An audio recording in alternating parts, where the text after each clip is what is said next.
राष्ट्रगीत के लिए सब खड़े।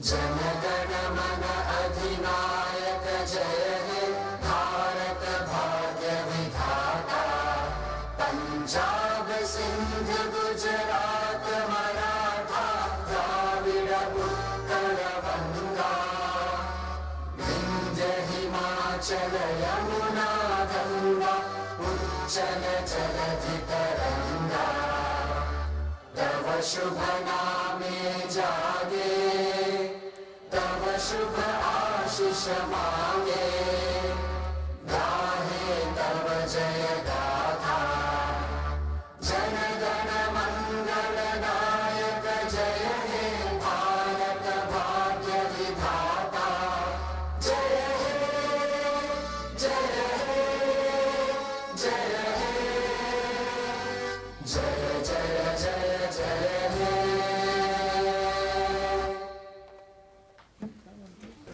नमस्कार।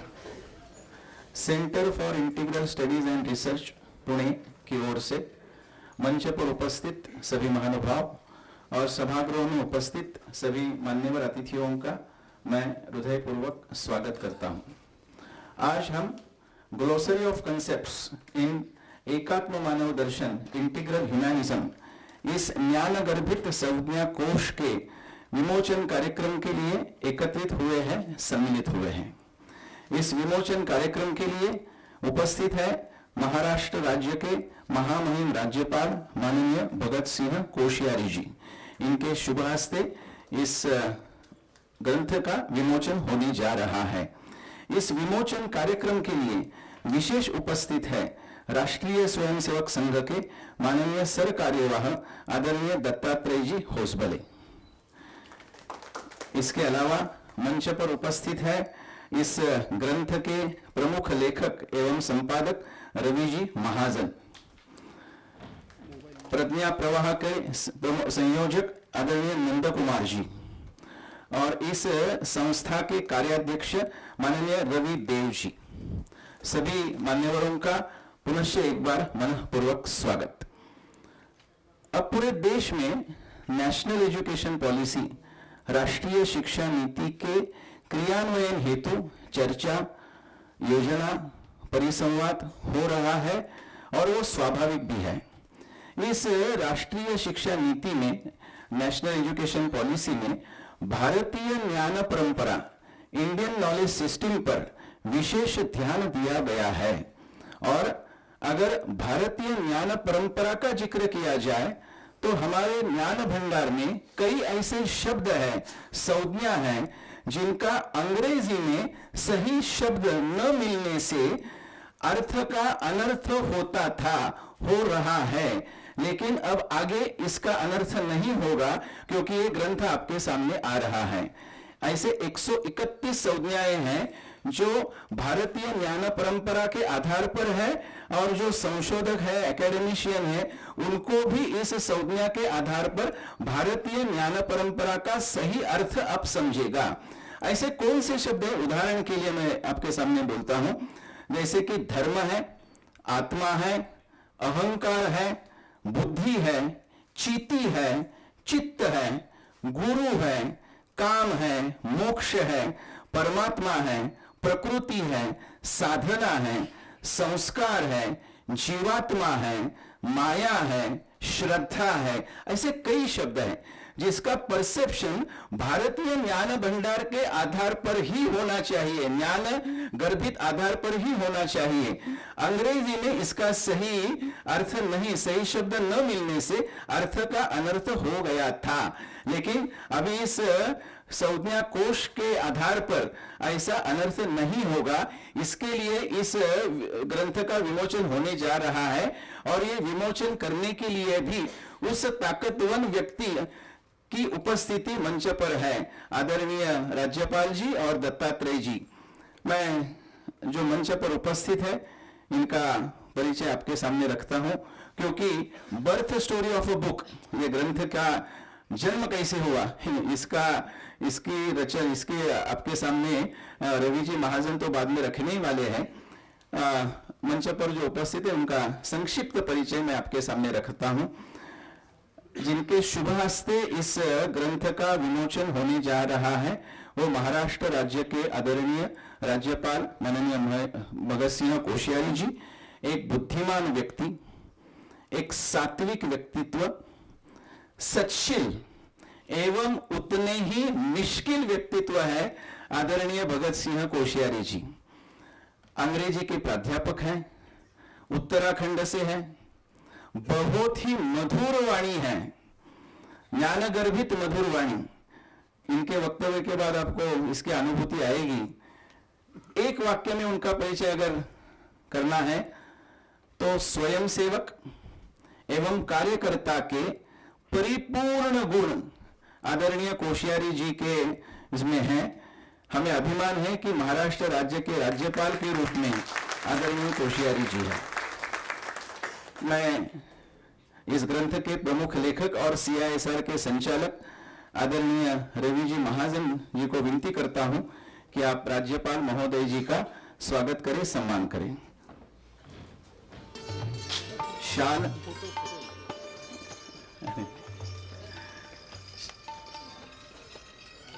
पुल देशपांडे की भाषा में महावस्त्र, लेकिन ये शाल और पुष्पगुच्छ देकर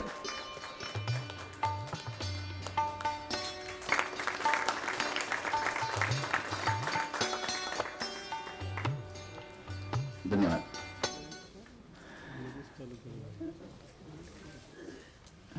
विशेष उपस्थिति इस कार्यक्रम के लिए जो है आदरणीय दत्ता जी, उनका तो परिचय हर एक को है, जैसे कि आदरणीय कोश्यारी जी का सबको परिचय है वैसा ही दत्ता जी का है, लेकिन औपचारिकता होती है इसलिए कुछ लाइन में उनका परिचय देने का प्रयास करता हूं।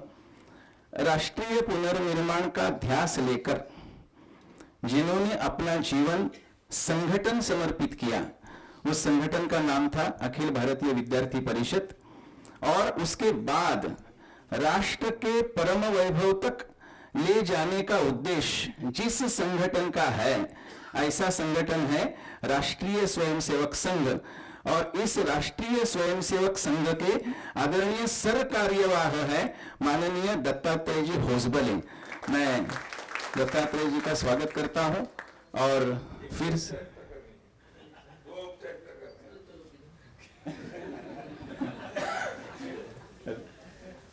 दत्तात्रेय जी का स्वागत करता हूं। मुझे तो अखिल भारतीय विद्यार्थी परिषद का कार्यकर्ता होने के नाते इन पर अभिमान है, गर्व है, आनंद है। रवि जी महाजन जी को विनती है कि आप दत्ता जी का स्वागत करें।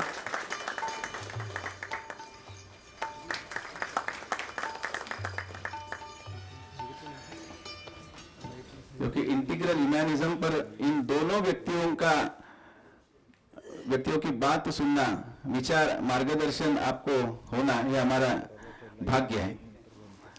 मंच पर उपस्थित है प्रज्ञा प्रवाह के अखिल भारतीय संयोजक नंद कुमार जी। मैं रवि जी को विनती करता हूं कि पुष्पगुच्छ से उनका सम्मान करें।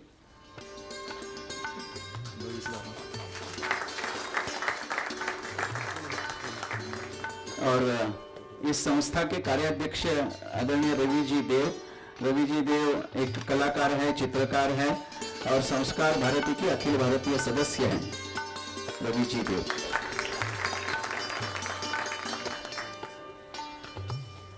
धन्यवाद। अभी centre for integral studies and research CISR Pune के संचालक हरिभो मिराजदार जी को विनती, हरिभो आपके सामने प्रस्तावना रखेंगे। हरिभो। माननीय राज्यपाल श्रीयुत भगत सिंह जी कोश्यारी, राष्ट्रीय स्वयंसेवक संघ के माननीय सरकार्यवाह श्री दत्तात्रेय जी, प्रज्ञा प्रवाह के राष्ट्रीय संयोजक श्री नंद कुमार जी, इस संस्था के अध्यक्ष श्री रवि देव जी और उपस्थित बंधु भगिनी, centre for integral studies and research इस संस्था की ओर से मैं आपका हृदयपूर्वक स्वागत करता हूं। यह संस्था 2012 में शुरू हो गई। इसका मुख्य उद्देश्य है एकात्म मानव दर्शन के जो पहलू है, भिन्न भिन्न पहलू है, उसके बारे में अनुसंधान करना, अध्ययन करना और लोगों के साथ पहुंचना, इस विषय लेकर के लोगों के साथ जाना, यह इस वक्त एकमात्र उद्देश्य है। और इसलिए एकात्म मानव दर्शन के भिन्न भिन्न पहलू पर भिन्न भिन्न कार्यक्रम ने किए हैं। पहला जो पुस्तक इसमें प्रकाशित हुआ वो रविंद्र जी महाजन ने national policy studies in the light of एकात्म मानव दर्शन, इस प्रकार का पुस्तक अपने परम पूज्य सरसंघ चालक माननीय इनके द्वारा प्रकाशित हुआ, मोहन जी द्वारा प्रकाशित हुआ। और उसके बाद गत 10 सालों में भिन्न भिन्न प्रकार के कार्यक्रम इस संस्था के द्वारा हुए। अभी जो कार्य ये चल रहा है वो जो कोष का काम है, गत 3 साल से चल रहा है। बीच में कोरोना के कारण कुछ व्याधि आ गई और उसके कारण कुछ देरी लग गई, नहीं तो इसके पहले भी शायद ये अपना संकल्प कोष तैयार हो जाता। भिन्न भिन्न कार्य करते समय और जो इसके बारे में जो अध्ययन करने वाले लोग हैं उनके मन में आता था कि ये जो भिन्न भिन्न अभी जो अपने प्रशांत जी ने बताया कि ये संज्ञा है, ये संज्ञा का अधिक स्पष्टीकरण होना चाहिए। और इस स्पष्टीकरण के लिए और कोष करने का विचार अपने शामराव अत्रे जी ने यहाँ ये रखा। और उसके बाद और रविंद्र महाजन ने, नाना लेले और उनके प्रबोध मंडल के द्वारा उसका अध्ययन करके और गत 3 साल के परिश्रम करके इस प्रकार का ये कोष अभी हुआ है। और इसी के क्रम में आज जो कार्यक्रम हो रहा है, इस कार्यक्रम के साथ या उसके निमित्त एक कार्यशाला सेमिनार का कार्यक्रम हुआ। उसमें 3-4 ये कार्यक्रम रखे थे, अर्थ है, भिन्न भिन्न गवर्नेंस है, इस प्रकार के विषय रखे थे। उसमें 3-4 जो अपने भिन्न भिन्न प्रकार के इस प्रकार के विचार करने वाले विद्वज्जन हैं, उनका इसी विषय पर भाषण हो गया। उसमें करीब 60 अपने लोगों ने प्रतिनिधित्व किया और उसमें भाषण भी हुआ, उसमें चर्चा भी हुई, कुछ मार्गदर्शन भी इसमें हुआ। आज इस कार्यक्रम के लिए आप सब लोग आए, इसके लिए आपका धन्यवाद देते हुए मैं मेरा सबको पूरा करता हूँ। धन्यवाद। अभी जैसे मैंने पहले बताया कि विभिन्न शब्द जो है, संज्ञा जो है, उनका परसेप्शन, भारतीय ज्ञान के आधार पर परसेप्शन इस ग्रंथ में आया है। लेकिन इस ग्रंथ की निर्मिति कैसे हुई, क्योंकि ये दिखने में तो 525 पन्ने का है, लेकिन इसकी निर्मिति के पीछे इतिहास, तो birth story of a book, ये बताने के लिए मैं संचालक और इस ग्रंथ के प्रमुख लेखक रवि जी महाजन को विनती करता हूं कि आप आपका मार्गदर्शन birth story of glossary of concepts in Ekatma Manav दर्शन आपके सामने रखें।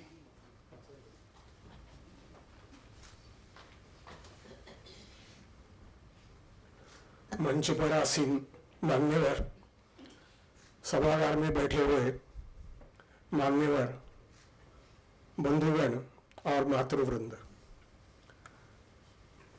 समय कम है, इसलिए मैं अपना वक्तव्य पढ़कर बताता हूं ताकि समय में पूरा हो जाए। इस कोश की पूर्व पीठिका ऐसी है। 1973 से मैं दिल्ली के दीनदयाल शोध संस्थान में माननीय नानाजी देशमुख के साथ पूर्णकालिक करके काम करता था, और उस दीनदयाल शोध संस्थान के अध्यक्ष स्वयं नानाजी थे। उसके सचिव थे डॉक्टर सुब्रमण्यम स्वामी, और सदस्यों में माननीय ठेंगड़ी जी, doctor Murli Manohar Joshi ji, KR. Malkani, doctor Shyam बहादुर वर्मा और अन्य सदस्य थे। तो एक बैठक में ये विषय सामने आया कि दीनदयाल जी ने जो एकात्म मानव दर्शन की रूपरेखा हमारे सामने प्रस्तुत की है, कई कार्यकर्ताओं को, लेखकों को, ये जो उसमें जो नई अवधारणाओं का उन्होंने जिक्र किया हुआ है, वो पूर्ण तरह से स्पष्ट नहीं होती। जैसे कि चिति है, विराट है, अखंड मंडलाकार है, तो इनका स्पष्टीकरण देने वाली, विवेचन करने वाली कोई एक पुस्तक लिखी जानी चाहिए। तो इस पर सहमति हुई, लेकिन कोई कार्य योजना उस समय नहीं बन सकी। बाद में आपातकाल आ गया और संस्थान का काम ही ठप्प हो गया। फिर 77 के बाद एकात्म मानव दर्शन विषय ही थोड़ा सा पीछे रह गया, लेकिन पिछले 10-12 सालों से इस विषय में देश में रुचि बढ़ रही है।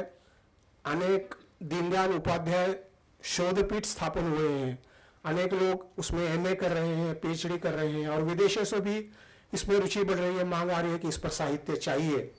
तो फिर एक बार लगा कि इसमें कुछ होना चाहिए, और जैसे हरिभाऊ ने बताया अभी, प्राचार्य श्यामकांत आत्रे जी ने इसका शुरुआत की, कोश की, और फिर ये हम लोगों ने इसको पूरा किया। जैसे उन्होंने कहा कि हमें इसको करने में 4 साल लगे, जिसमें 2 साल तो ये कोविड का ही समय था। इस कोश में 131 अवधारणाओं का हमने जिक्र किया है, उस पर स्पष्टीकरण, विवेचन किया हुआ है। इनको 4 विभागों में बांटा गया है। पहला है धर्म और तत्वज्ञान, दूसरा है इकोनॉमी, आर्थिक, तीसरा है पॉलिटी, अभिशासनिक, और चौथा है सोशल, सामाजिक। इन चारों के हम लोगों ने एक 4 विभाग संपादकों को प्रार्थना की, और उन्होंने वो मान ली। धर्म और तत्वज्ञान की डॉक्टर ललिता राम जोशी, आर्थिक क्षेत्र की डॉक्टर विनायक गोविलकर, अभिशासन विषय के डॉक्टर मकरंद पैठणकर, और सामाजिक विषय के डॉक्टर प्रभाकर मांडे, सारे नामचीन नाम है। ये हमारे विभाग संपादक रहे, और जैसा उन्होंने बोला क्या, नाना लेले हम दोनों ने संपादन का काम पूरा किया। इन 131 अवधारणाओं को लिख जाने के पहले लेखकों की मदद के लिए हमने एक मार्गदर्शक आलेख तैयार किया, जिसके लिए हमने डॉक्टर धनागरे, जो शिवाजी विश्वविद्यालय के कुलगुरु रहे, उनकी हमने मदद ली। उनको कोश वाङ्मय का तैयार करने का काफी अनुभव था, और वो हमने सारे लेखकों को दिया कि कोश में किस तरह से लिखा जाना चाहिए, क्या अपेक्षाएं हैं। फिर लेखकों की मदद के लिए हम लोगों ने एक बैकग्राउंडर, एक पृष्ठभूमि आलेख तैयार किया, और जिसमें जैसे कि समझो चिति है, तो चिति के बारे में वैश्विक शास्त्र में क्या लिखा हुआ है, उसका उद्धरण, reference to number, page number सब देते हुए। स्वामी विवेकानंद ने चिति शब्द का उपयोग नहीं किया होगा, लेकिन वैसा ही लिखा हुआ है कि इस देश की आत्मा क्या है। स्वामी विवेकानंद है, योगी अरविंद है, पूजनीय गुरु जी है, दीनदयाल जी का तो वाङ्मय है ही 15 खंडों में, ठेंगड़ी जी का है, महात्मा गांधी जी का है, विनोबा जी का भी चिंतन है, डॉक्टर अंबेडकर जी का है। जो भी संभव हो सका, और जो हमारे इसमें नहीं मिला, हमने विदेशों से भी कुछ ग्रंथों से लिए उद्धरण, और एक आलेख, पृष्ठभूमि आलेख, बैकग्राउंडर तैयार करके लेखकों को दे दिया, और उनको कहा कि आप लिखो। ये लेखकों ने जब पहला ड्राफ्ट किया, तो फिर वो जो हमारे पास आया, तो हमने एक प्रकल्प समिति बनाई। प्रकल्प समिति में उसको एक शब्द करके क्या क्या इसमें ठीक है, क्या नहीं है करके उस पर एक टिप्पणी तैयार की, और वो टिप्पणी और मूल लेख ये हम लोगों ने विभाग संपादक को भेज दिया। फिर उसमें जो कोई कमेंट्स थे वो हमने ले लिए और ये सब मिलाकर फिर लेखक को वापस भेज दिया। लेखकों ने दोबारा लिख के दिया और फिर उसमें जो भी आवश्यक संस्कार आवश्यक थे वो करके ये पूरा कोश उसमें पूरा हो गया। इसमें पहले से ही हमने एक विचार रखा था कि 1-2-3 लोगों ने इसको लिखना और तैयार करना ऐसा नहीं करना चाहिए, समूह चिंतन के आधार पर यह करना चाहिए। और इसलिए हम लोगों ने करीब 125 अध्येताएं जो उसका अध्ययन करने वाले लोग हैं, इसके विद्वान लोग हैं, उनसे संपर्क किया। उसमें से 30 लोगों ने अंत में लिखा और जो दक्षिण से भी है, पश्चिम से भी है, पूर्व से भी है, उत्तर से भी है, ऐसे 30 लेखकों ने इसमें लिखा है। और ये जो लेखन है ये पूरी तरह से एकात्म हो, इंटीग्रल हो। नाम तो है एकात्म मानव दर्शन संकल्पना कोश या ग्लॉसरी ऑफ कंसेप्ट, वो भी और कोई इंटरनल कॉन्ट्राडिक्शंस ना हो, इसको भी हमने कोशिश की है कि सब उसको ठीक करें। ये तैयार होने के बाद ये परिपूर्ण हो, इसके लिए हमने संघ के भूतपूर्व अखिल भारतीय बौद्धिक प्रमुख माननीय रंगाहरी जी, उनको एक कोश भेजा और उनको प्रार्थना की कि आप इसको अद्योपांत देखिए और हमें मार्गदर्शन कीजिए। तो उन्होंने समय लेकर अपना पूरा पढ़ा और हमको लिखित रूप में सूचनाएं दी। डॉक्टर अशोक मोडक जो भी अनेक विषयों के अच्छे अध्येता हैं, मान्यवर लेखक हैं, उनसे भी हमने यही प्रार्थना की। उन्होंने भी ये देखा कि वे प्रतिपादन की दृष्टि से, विवेचन की दृष्टि से इसमें कोई गलती ना रह जाए। तो ये दोनों के सुझाव हमने उसमें लिए। बाद में इसे और परिपूर्ण बनाने के लिए हम लोगों ने 2 दिन का वर्कशॉप लिया, जिसमें ये पंडित दीनदयाल उपाध्याय शोधपीठ है, उसके 15-20 लोग और अन्य लोग भी आए थे और 2 दिन इस पर चर्चा हुई। उसमें से 100-150 सुझाव उसमें भी प्राप्त हुए। ये उसमें से जो आवश्यक है वो सुझाव हमने ले लिए और ये हमने कर दिया। तो ये कोश परिपूर्ण बनाने की कोशिश की है, लेकिन हम जानते हैं कि कोश का काम कभी परिपूर्ण नहीं होता है और इसलिए त्रुटि की संभावना रहती है। त्रुटि भी नहीं हो तो कोई रह गया होगा या कोई उसमें जोड़ना है, ऐसी भी बात होती है। तो इसलिए जो भी लोग ये कोश देखेंगे, आप सभी से प्रार्थना है कि इस पर जो भी सुझाव हो आप ये देते रहिए। अगली जो इसका संस्करण होगा उसमें हम उसको सम्मिलित करने का प्रयास करेंगे।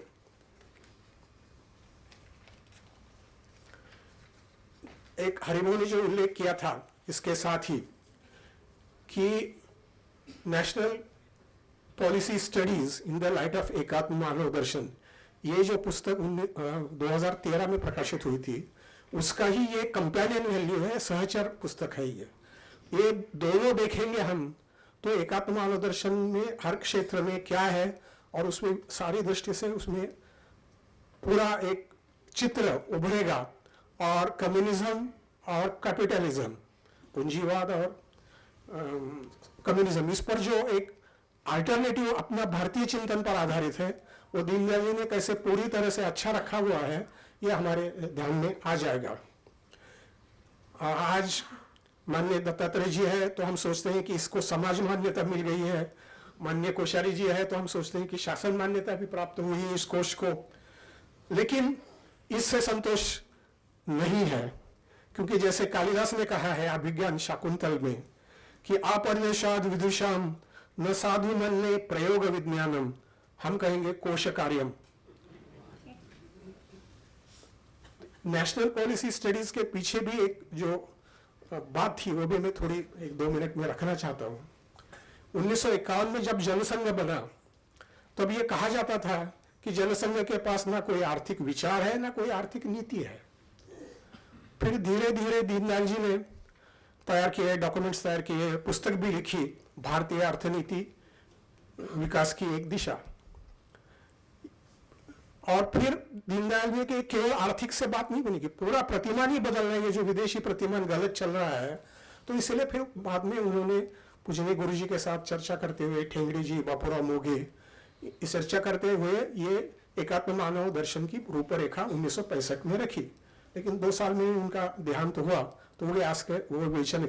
जब हम स्वदेशी का काम करते, लोग पूछते थे ठीक है भाई बात आप तो सही कह रहे हैं, लेकिन हमारे सामने विकल्प क्या है। दीनदयाल जी की पुस्तक है वो तो एक आउटलाइन है, थोड़ा विस्तार में होना चाहिए। तो इसलिए नेशनल पॉलिसी स्टडी, उसके बाद ये अभी कोई नहीं कह सकता कि विकल्प हमारे सामने पूरा नहीं है। उसके बारे में मतभेद हो सकते हैं, लेकिन विकल्प सामने हमारे पूरा नहीं रखा गया, ऐसा नहीं अभी कोई कह नहीं सकता है।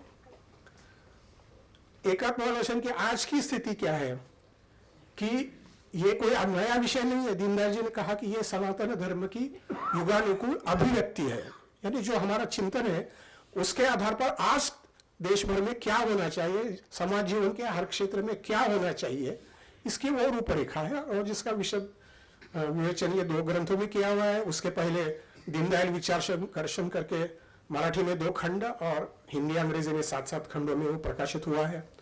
फिर हमारे महेश चंद्र शर्मा बैठे, उन्होंने दीनदयाल जी के समग्र वाङ्मय भी प्रकाशित किया हुआ है। तो ये सारा विषय उसमें आया हुआ है, लेकिन उसके आधार पर कुछ हो रहा है क्या? तो आज भी हमारा समाज अपने पुराने चिंतन पर चल रहा है। वो पूरा ऐसा नहीं दिखाई देता, लेकिन जो आज की हमारी जो एक अच्छी स्थिति है दुनिया भर में, वो स्थिति हमारे चिंतन पर हम कुछ न कुछ मात्रा में टिके हुए हैं। इसलिए ही है हमारी परिवार व्यवस्था है, हमारी सेविंग्स रेट है और अन्य बातें हैं, वो उसमें मैं नहीं जाऊंगा। और जो प्रयोग देश भर में चल रहे हैं, जैसे चित्रकूट में है, एक विवेकानंद केंद्र का नारडेट प्रकल्प है, संघ का ग्राम विकास है, जमीन जंगल विकास क्षेत्रम पवार का है, रायगढ़ सिद्धि का अन्ना हजारे का भी प्रकल्प हम इसमें ले सकते हैं, लवादे का बांबू केंद्र है, दीनदयाल ग्राम संकुल शिवालिक का है, पानी और प्राकृतिक खेती लोक भारती लखनऊ का है, ग्राम विकास दीनदयाल धाम का है। ये प्रयोग चल रहे हैं, लेकिन इस प्रयोग से संतुष्टि नहीं होनी चाहिए, क्योंकि जहां ये समर्पित व्यक्ति है वहां प्रयोग होते हैं। ये जो विषय है एकात्मावलोकन, ये मुख्य धारा का विषय रहा है, इसलिए तो हम दुनिया भर में 1750 तक क्रमांक 1 का देश रहे। वो फिर एक बार मुख्य धारा का विषय बने, इस दृष्टि से हमें प्रयास करना चाहिए। और उसके लिए मार्गदर्शन करने के लिए 2 महानुभाव हमारे बीच उपस्थित है, उनका मार्गदर्शन सुनने के लिए हम आतुर हैं। तो इसलिए मैं अपनी बात यहाँ समाप्त करता हूँ। धन्यवाद। धन्यवाद रवि जी। इस ग्रंथ का इतिहास और जन्म कैसा हुआ, इसका विवेचन बहुत अच्छी शब्दों में रवि जी ने आपके सामने रखा। अब इस कार्यक्रम के 2 प्रमुख भाग है, एक है ग्रंथ का विमोचन और दूसरा स्वाभाविक रूप से आदरणीय दत्ता जी और महामहिम राज्यपाल जी का मार्गदर्शन। तो पहले हम इस पुस्तक का, इस ग्रंथ का विमोचन करेंगे। मैं महामहिम राज्यपाल और दत्ता जी को विनती करता हूं कि इस ग्रंथ का विमोचन आपके शुभ हस्ते हो जाए। मंच पर उपस्थित है रवि जी देव, नंद कुमार जी, रवि जी महाजन, आदरणीय दत्ता जी, और इस ग्रंथ का विमोचन आदरणीय महामहिम राज्यपाल जी के शुभ हस्ते अभी हो रहा है। धन्यवाद। जैसा कि रवि जी ने बताया कि इस ग्रंथ के निर्मित में 30 विविध लेखक पूर्व पश्चिम दक्षिण उत्तर के उन्होंने अपना योगदान दिया है। इन लेखकों में कुछ लेखक आज उपस्थित है, तो उन लेखकों का भी सम्मान आदरणीय महामहिम राज्यपाल और दत्ता जी के शुभ हस्ते हो, ऐसी योजना है। मैं आदरणीय महामहिम राज्यपाल जी और दत्ता जी को विनती करता हूं कि जो लेखक महोदय उपस्थित है उनका आप सम्मान करें। मैं नाम लेता हूं, विनती है कि आप इस बाजू से आकर दाएं ओर से आप जाए। प्रथम सुरेश भागवत जी। सुरेश भागवत जी कामशेत से हैं, इस ग्रंथ के लेखक। उसके बाद सतीश देशपांडे जी, राज्यपाल जी के शुभ हस्ते उनका सम्मान हो रहा है और ये उन्होंने लिखा हुआ ही ग्रंथ उन्हें हम दे रहे हैं। आदरणीय सतीश जी देशपांडे संभाजीनगर से हैं, औरंगाबाद संभाजीनगर से हैं। नारायण गुणे जी, दिलीप केळकर जी, दिलीप केळकर जी, आदरणीय प्राचार्य श्याम अत्रे जी,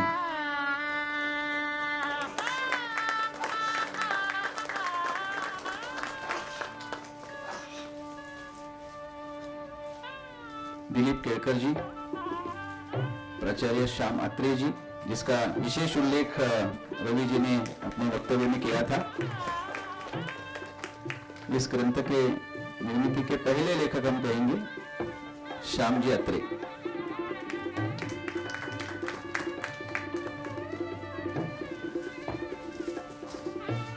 सेंट जेवियर में जो मैडम पढ़ाती है वो अपर्णा कुलकर्णी मैडम, बहुत यानी कि लेखकों में से बिल्कुल यंग युवा लेखकों में एक अपर्णा ताई कुलकर्णी जेवियर कॉलेज में पढ़ाती हैं।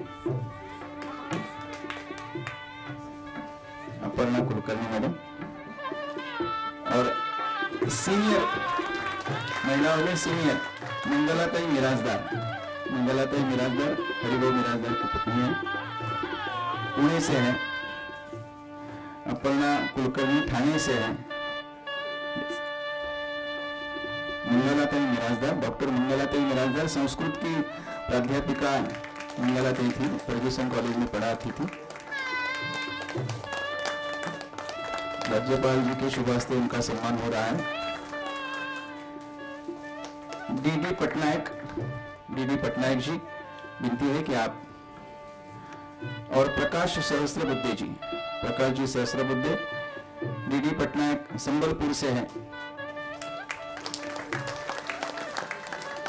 आदरणीय कोप्पीकर जी ठाणे से है।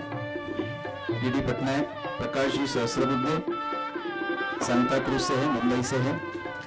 ये भी एक लेखक है। उनका सम्मान दत्ता जी और आदरणीय राज्यपाल जी कर रहे हैं। डीडी कोप्पीकर जी।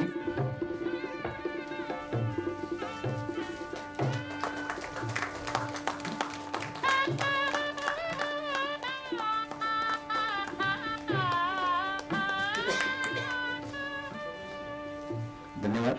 तो ये लेखकों का सम्मान होने के बाद मैंने जैसे बताया कि इस कार्यक्रम के दो प्रमुख अंग हैं। एक है विमोचन, प्रकाशन, वो तो हो गया, और अभी दूसरा प्रमुख आकर्षण कहें, भाग कहे, क्योंकि मेरे ख्याल से सर कार्यवाह होने के बाद पहले ही पब्लिक प्रोग्राम में आदरणीय दत्ता जी आए हैं, तो दत्ता जी की बात सुनना और वो भी एकात्म मानव दर्शन के विषय पर, यह हमारे लिए एक अच्छी परवनी है। मैं आदरणीय दत्ता जी से विनती करता हूं कि आपके सम्मुख मार्गदर्शन रखें। दत्ता जी।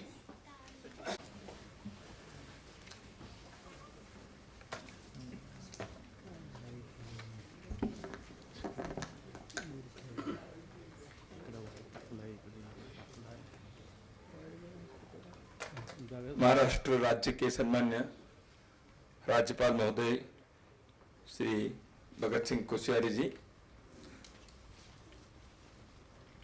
जिस संस्था के द्वारा यह कार्यक्रम का आयोजन हुआ है, उसके अध्यक्ष श्री रविंद्र देव जी, इस सारे ग्रंथ के जो प्रकाशन के प्रकल्प के नेतृत्व इन्होंने लिया, और उसके संपादक दो नाम यहाँ छपे हैं, उनमें से प्रमुख रूप से जिन्होंने इस पर इसका काम किया है ऐसे रविंद्र महाजन जी, और प्रज्ञा प्रवाह के राष्ट्रीय संयोजक श्री नंद कुमार जी, सभागार में उपस्थित सभी विद्वज्जन, इस ग्रंथ के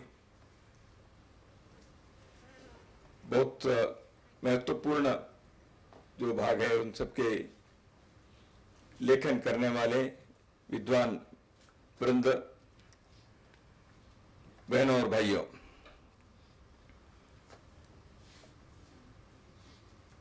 बहुत सारे विषयों के बारे में यहाँ उल्लेख किया गया है। सर्वप्रथम मैं आप सबकी ओर से और समाज की जनता की ओर से इस कार्य को संपन्न करने वाले सभी को, संपादक के नाते जिनका नाम है, वो जिन्होंने इस पे कार्य किया, जिन्होंने इसकी कल्पना की, जिन्होंने प्रकाशन किया, इन सबको मैं सबके तरफ से हार्दिक अभिनंदन देता हूं, धन्यवाद देता हूं।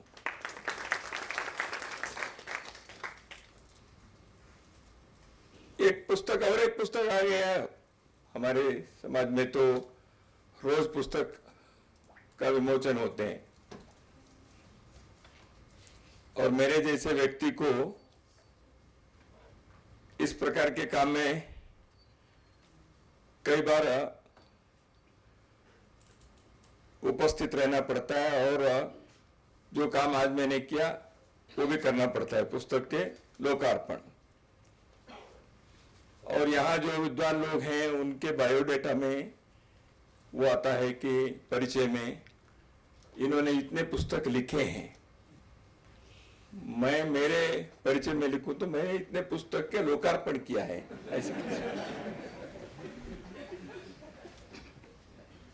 ऐसे हो सकता है, क्योंकि लोकार्पण करने के काम इतना हो गया है, लिखना और पढ़ने का काम के लिए फुर्सत नहीं मिल रहा है।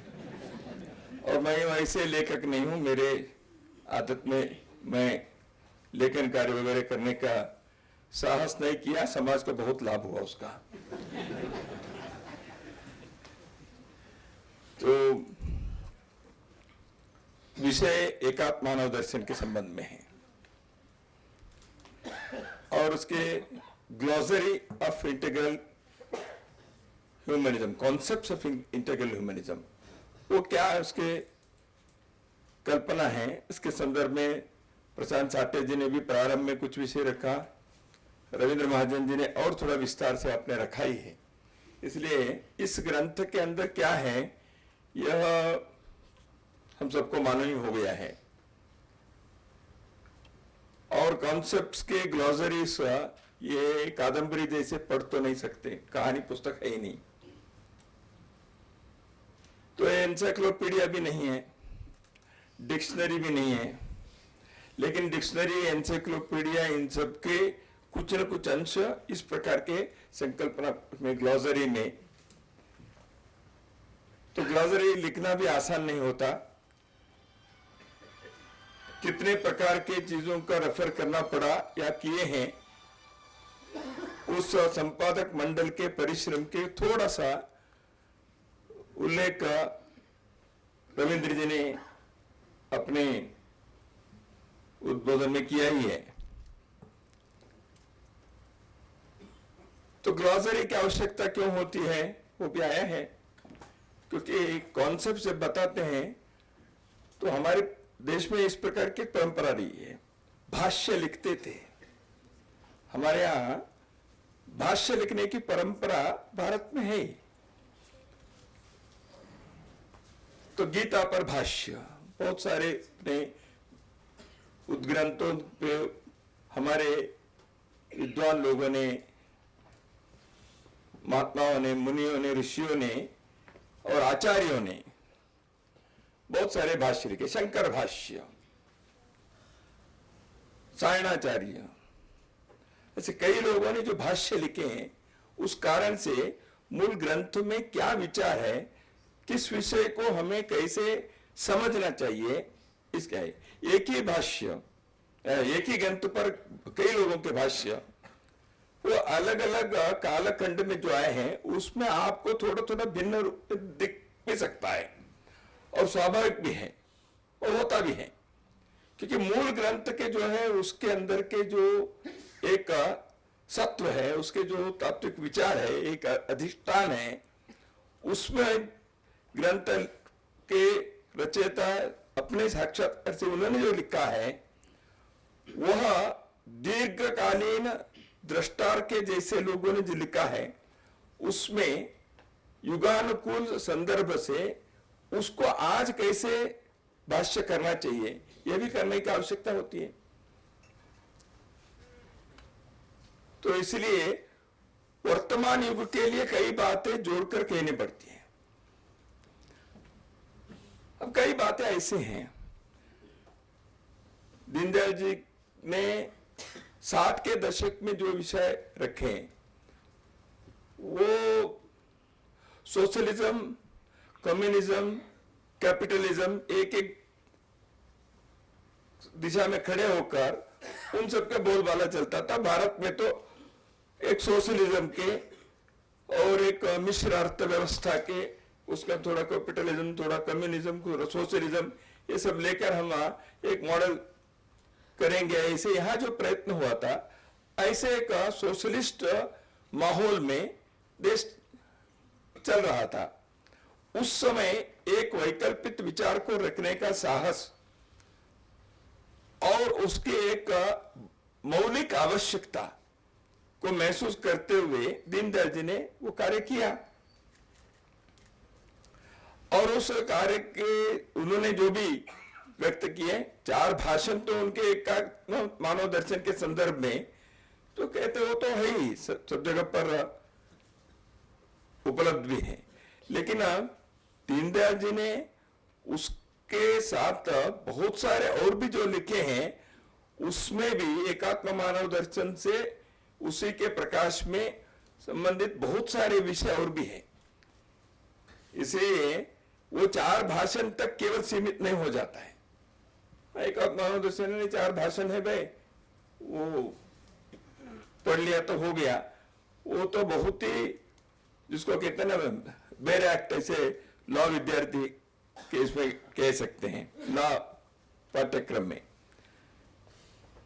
तो दीनदयाल जी ने जो सोचा, लिखा, उन सारे विषयों को देखेंगे तो व्यापक रूप में, जिसका एक अद्भुत कार्य, उल्लेखनीय कार्य महेश चंद्र शर्मा जी जो यहाँ उपस्थित है, आपने अपने संस्था से किया, जिसको प्रधानमंत्री ने दिल्ली के विज्ञान भवन में कुछ वर्ष पहले उसका लोकार्पण किया।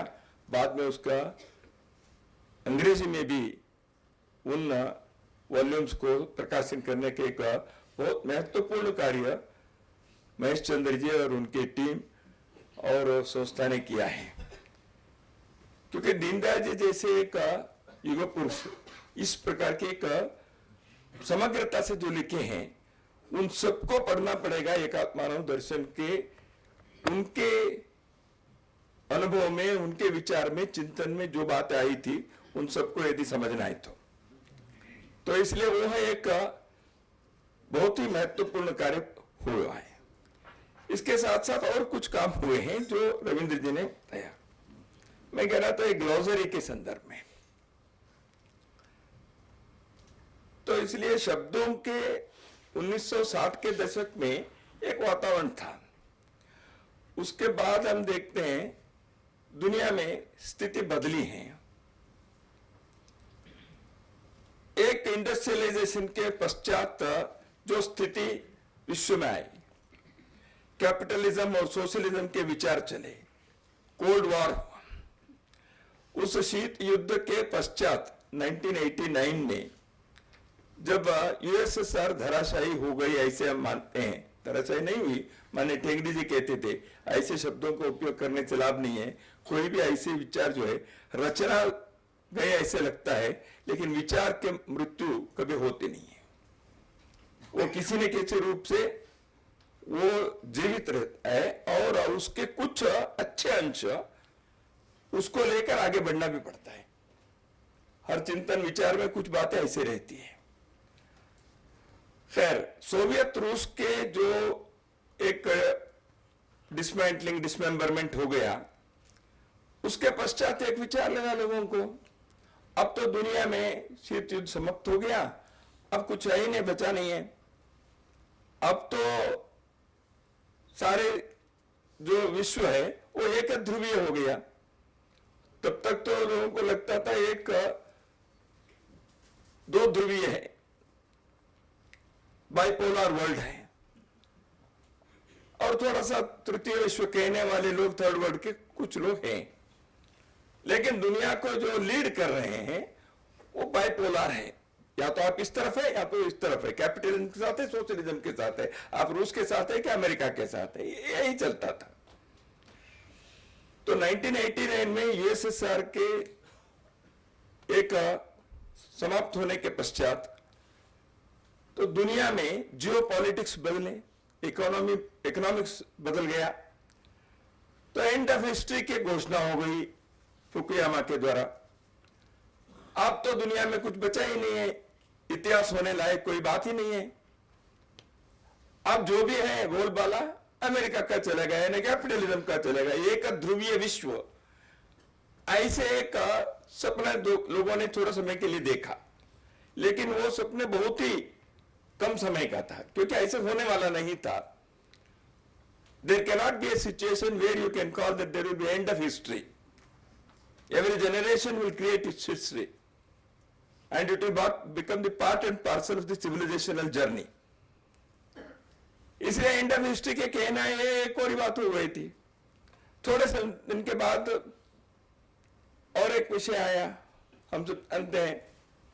उसके पहले ही फुकुयामा ने ही अपनी बात को वापस ले लिया, दूसरे एक ग्रंथ में, दूसरे एक सेमिनार में बोलकर। तो विश्व में आर्थिक पुनर्विन्यास के, इकोनॉमिक रिस्ट्रक्चरिंग की बात चली। लिबरलाइजेशन, प्राइवेटाइजेशन, ग्लोबलाइजेशन, एलपीजी या के कारण WTO की स्थापना हो गई। तो ग्लोबलाइजेशन के समर्थक करने वाले लोग ही, जोसेफ स्टिग्लिट्ज जैसे लोगों ने उसी के खिलाफ पुस्तक भी लिखे, ग्लोबलाइजेशन एंड इट्स डिस्कंटेंट। तो इसलिए ग्लोबलाइजेशन से बहुत हो गया, अच्छा है दुनिया में बॉर्डरलेस वर्ल्ड, ऐसे किसी ने, जापान के एक विद्वान ने पुस्तक लिखी। तो इसलिए बॉर्डरलेस वर्ल्ड है। अब दुनिया के जो आर्थिक व्यवस्था है या एक नहीं है, तो फिर शुरू हुआ बहुत ध्रुवीय विश्व हो गया है। ये यूनिपोलर नहीं है, it is a multipolar world. थोड़ा समय में वो उसके भी जो ग्लोबलाइजेशन के यूफोरिया हुआ था, वो 10 साल के अंदर वो भी नीचे आ गया। यूएनडीपी का रिपोर्ट आया, यूनाइटेड नेशन प्रोजेक्ट के। यूएनडीपी के रिपोर्ट ने कहा the effect and impact of globalisation that was expected was not seen in major parts of the world. क्या हुआ भाई? आपने ही कहा था ये होगा, आपने उसको बहुत बाजा बजंत्री तो स्वागत किया था, आपने दुनिया के सामने एक नाटक रचा, तो अब वो आप ही कह रहे हैं नहीं ऐसे नहीं है। ऐसे तो क्या हुआ? नहीं ऐसा नहीं हो सकता। This has to be a combination of globalisation and localisation. इसे ग्लोकलाइजेशन एक नए शब्द का हो क्या रहा है। तो इसलिए विश्व में एक तरफ जियो पॉलिटिकल सिचुएशन बदलते गया, वो जैसे वो स्थिति बदल रही है, आर्थिक विन्यास के, पुनर्विन्यास के, आर्थिक मॉडल्स के बहुत सारे प्रयोग होते रहे, जिसमें विस्तार में मैं नहीं जाऊंगा। इसका सबका उल्लेख करने का कारण यह है, मनुष्य इन सब के पीछे क्यों है? मनुष्य चाहता है, सुख चाहता है। सुख की कल्पना क्या है? किस चीज को हम सुख कहेंगे? क्या वो सुख स्थायी है, सर्वदा मिलने वाले हैं, सभी के लिए मिलने वाले हैं, और मुझे जिस चीज के जितने सुख मिलता है उसकी कोई मात्रा है, क्वांटिफाई है, वो सुख उसी प्रकार दूसरे को भी मिल सकता है? वो सुख शरीर को केवल मिलना है कि मन को, बुद्धि को, आत्मा को मिलने हैं? आत्मा के मिलने वाले सुख के क्वांटिफाई कर सकते हैं तो मटेरियल बेनिफिट को तो कर सकते हैं। इकोनॉमिक्स कहता है ये सारे आपके जो आत्मा, अध्यात्म, इस सब के सुख, ये सब इकोनॉमिकल टर्म्स है ही नहीं आपके। तो इसलिए दीनदयाल जी ने जब धर्म, अर्थ, काम, मोक्ष के आधार पर शरीर, मन, बुद्धि, अखंड मंडल आकार ये सब बातें बताई, तो लोगों ने कहा ये कोई इकोनॉमिक्स नहीं बोल रहे हैं, कोई प्रवचन हो रहा है। क्योंकि इकोनॉमिक्स के जगत में इन चीजों का कोई अर्थ नहीं है। ऐसे सोचने वाले, ऐसे चीजों को, ऐसे रचना को खड़े किए लोग दुनिया में अपने आधिपत्य स्थापित करके अपने बोलबाला चला रहे थे। तो इसलिए उनको लगा उसके अलावा जो भी है वो सत्य नहीं है। There is only one God and that God is known to me and that is the only one way। ये जो एक रिलीजियस फंडामेंटलिज्म है, ऐसे इकोनॉमिक फंडामेंटलिज्म भी चिंतन के क्षेत्र में हुआ है। इस कारण से इसके अलावा होने वाले कोई चिंतन जो है वो चिंतन का कोई स्थान ही नहीं है। इसलिए भारत के विश्वविद्यालय के बड़े बड़े प्राध्यापक लोगों को भी इंटीग्रल ह्यूमनिज्म को कोई इसलिए इंटीग्रल ह्यूमनिज्म के संदर्भ में जिस प्रकार के एक अध्ययन होना चाहिए था भारत में, वो नहीं हुआ।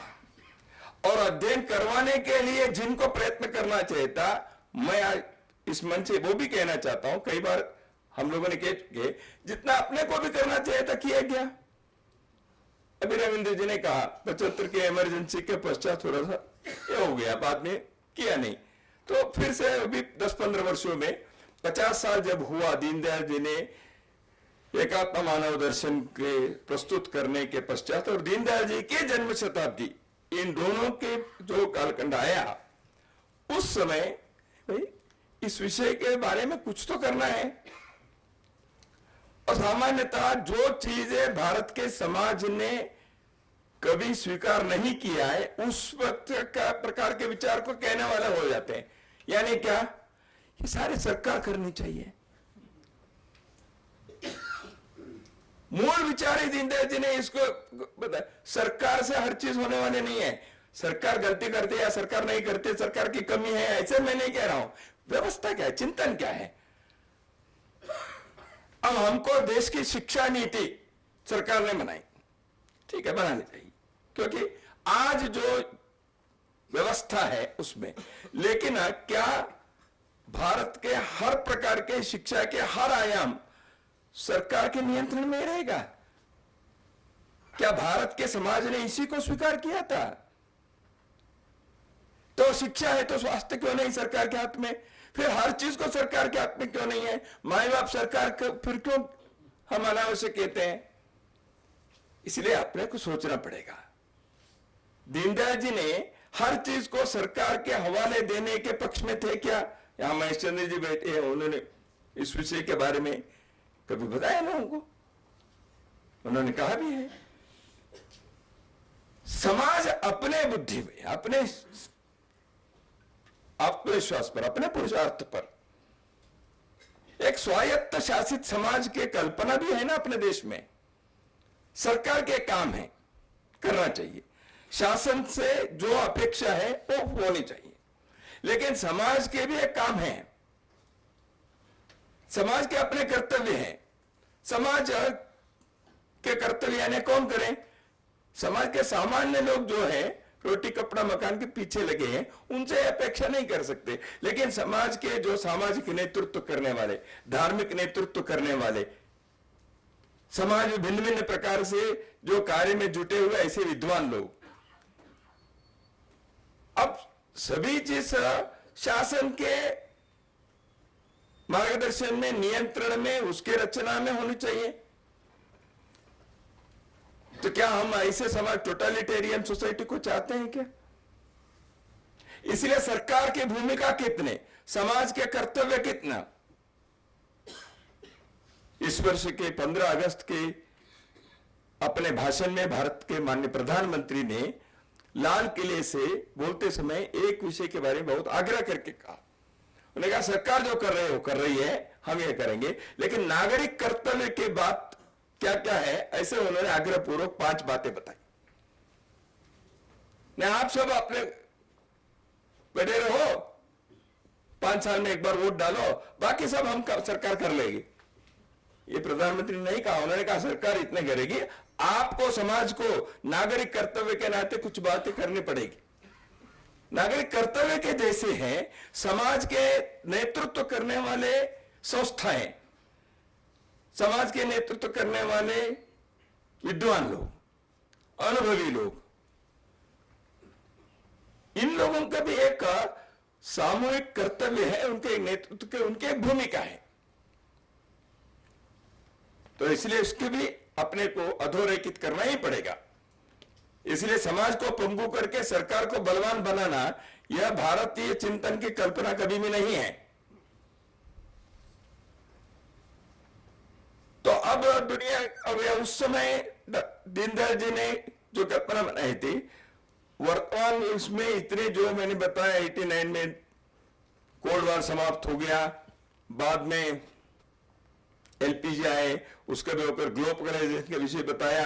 ऐसे करते करते करते अब जब दुनिया में आज के भू राजनीतिक और आर्थिक व्यवस्थाएं दिख रही हैं, इसमें बहुत सारे हैं, मैं उसमें नहीं जाऊंगा। आसियान ने क्या किया, यूरोपियन यूनियन हुआ तो उसमें ब्रेक्सिट का क्या हुआ, वगैरह वगैरह बहुत सारे विषय हो गए हैं अभी।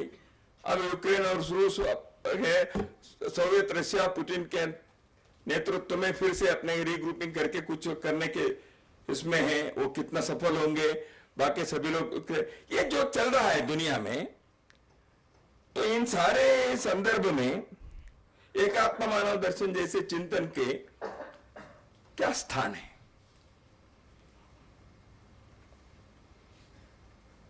मनुष्य को सृष्टि के शिशु हम मानते हैं। मानव केंद्रित चिंतन में कौन से विषयों को देखना पड़ेगा? इसलिए इकोनॉमी, अर्थव्यवस्था केवल एक भौतिक व्यवस्था के रूप में ही उसको देखना है। Creation of wealth, transfer of wealth, distribution of wealth, production, means of production and then distribution, उसके बीच में मार्केटिंग वगैरह वगैरह, इसके बाहर है कि नहीं? या उसको आधार के लिए और कुछ सैद्धांतिक अधिष्ठान के कुछ प्रयोग प्रयत्न भारत के प्राचीन काल से हुआ है ना? इसी के कारण लोग अभी कई प्रकार के थर्मोनॉमिक्स, कर्मा कैपिटल, ऐसे कई बातों के संदर्भ में कई यूनिवर्सिटी में थोड़े विचार पिछले 15-20 वर्षों में सुनने को मिलता है। अपने पड़ोसी देश, एक हिमालयन स्टेट, छोटा देश भूटान, वहां एक उन्होंने एक कल्पना बनाई। हाँ, वो भी एक प्रयोग है, मैं उसी को मॉडल ऐसे नहीं कहता हूं, लेकिन उन्होंने एक प्रयोग किया ग्रॉस नेशनल हैप्पीनेस के आधार पर, जीडीपी के आधार पर मनुष्य के नहीं भाई, तो जीएनएच, ग्रॉस नेशनल हैप्पीनेस, वो उसको कैसे आकलन करना, उसके क्या, उन्होंने एक 12 इसके पैरामीटर्स बनाए, उसमें कई प्रकार के उन्होंने शिक्षा है, स्वास्थ्य वगैरह वगैरह। तो उसमें एक है द लेजर, ऐसे एक स्तंभ है उसका, फुर्सत। आदमी को दौड़ धूप ये जो है ना, उसको समय नहीं है। 24 घंटे हम सब बिजी हो गए हैं, बच्चों के लिए समय नहीं है। नहीं भाई, मैं कह रहा हूँ शाखा में जब आप संघ के लोग बहुत अच्छा काम करते हैं होते हैं, तो आप भी आइए। नहीं, हमारे पास समय नहीं है, यानी हम सब खाली बैठे हैं इसलिए संघ काम कर रहे हैं। समय क्यों नहीं है भाई? अपने बच्चों के लिए समय नहीं है। वर्ष में 2 दिन कई तीर्थ यात्रा जानी चाहिए, कोई प्रकृति के बीच जाने, समय नहीं है। पैसा है, समय नहीं है। तो इसलिए ग्रॉस नेशनल हैप्पीनेस में लेजर, वो भी एक सुख के लिए, आपको केवल सुख के पीछे दौड़ने से आपको सुख नहीं मिलेगा। सुख के अनुभव करने के लिए सुख प्राप्त करना चाहिए। वो सुख अनुभव कैसे करेंगे आप? घर में 10 लोग हैं, लेकिन 10 से अपने मोबाइल छोड़ नहीं रहे, एक दूसरे से बात ही नहीं कर रहे। वो 10 लोग क्यों आए थे? कार्टून आया था। वो 10 लोग 9 अन्य शहरों में रहते हैं, कोई हैदराबाद में है, कोई मुंबई में है, कोई दिल्ली में है। वो सब क्यों आए हैं? वो सब घर में उनसे नानी माँ से, दादी माँ से मिलने के लिए आए। दादी माँ बैठी हैं, वो दादी माँ से मिल रहे हैं, लेकिन सभी अपने अपने आईपैड, अपने अपने ये पर करके बैठे हैं। दादी माँ से कोई बात नहीं कर रहा है, क्योंकि उस हमको अभी 24 घंटे फुर्सत ही नहीं ना। कि मनुष्य को सुख केवल मटेरियल चीजों से मिलती है, क्या भौतिक वस्तुओं से? एक दूसरे से मिलकर आत्मीयता से बात करने से सुख मिलता है, तो इज इट नॉट क्वांटिफाइबल? देश के जीडीपी के लिए उसका क्या लाभ है भाई? इसलिए इन सारी बातों को आज पुनः एक बार चिंतन करने के विचार शुरू हुआ है। यह करना पड़ेगा। तो इसलिए अपने देश में लोगों ने बीच के कालखंड में भारत के सारे चिंतन, इसका कोई मतलब ही नहीं है, क्योंकि ज्ञान जो आना चाहिए वो तो पश्चिम से ही आएगा, क्योंकि सूरज उगना पश्चिम में शुरू हो गया, ऐसे लोगों ने तय कर दिया। इसलिए एक यूरोप केंद्रित विश्व की रचना जो पिछले 300 साल में हुई है, उस कारण से मानसिक गुलामी अभी भी नहीं गई। इसलिए अपने यहां क्या है ये देखना नहीं है। हाँ, हमारे यहां जो है वो सब अच्छे है, पुराना मित्य व नचादु सर्वम न चापि काव्यम न, ठीक है, बिल्कुल ठीक है। हमने कहा है आनो भद्रा कर्तो यंतु विश्वत, हमने कहा है, हम उसको मानते हैं, उस पर विश्वास है। दुनिया में जो अच्छी बातें, अच्छे विचार, अच्छे चिंतन कहीं भी हो, वो मानव के, विश्व के कल्याण के लिए चिंतन है, उसको स्वीकार करने में कोई संकोच नहीं करना चाहिए। सत्य सत्य है, यही तो हमारे विचार है आप इस भूमि के। लेकिन वो विचार रखना चाहिए, तो लेकिन यहां के विचार के संदर्भ में नहीं, उसमें तो मृत्यु की बात है, आउटडेटेड है, दकियानुसी है, इसका अर्थ ही नहीं है। अब देखिए, आपने एनईपी के संदर्भ में कहा, अब एनईपी में एक विषय है कि ध्यान, जैसे कर्नाटक में वहां के शिक्षा मंत्री ने एक 10 दिन पहले उन्होंने एक घोषणा की, और उसमें उन्होंने कहा कि प्राइमरी की कक्षा के बच्चों के लिए थोड़ा समय ध्यान कराएंगे कक्षा में, इसलिए ध्यान के टीचर भी रखेंगे। दुनिया भर में इस विषय के बारे में जो साइंटिफिक रिपोर्ट्स आए हैं उसके आधार पर हम कर रहे हैं, ऐसा उन्होंने एक स्टेटमेंट दिया। कल एक कार्टून आया, एक मुख्य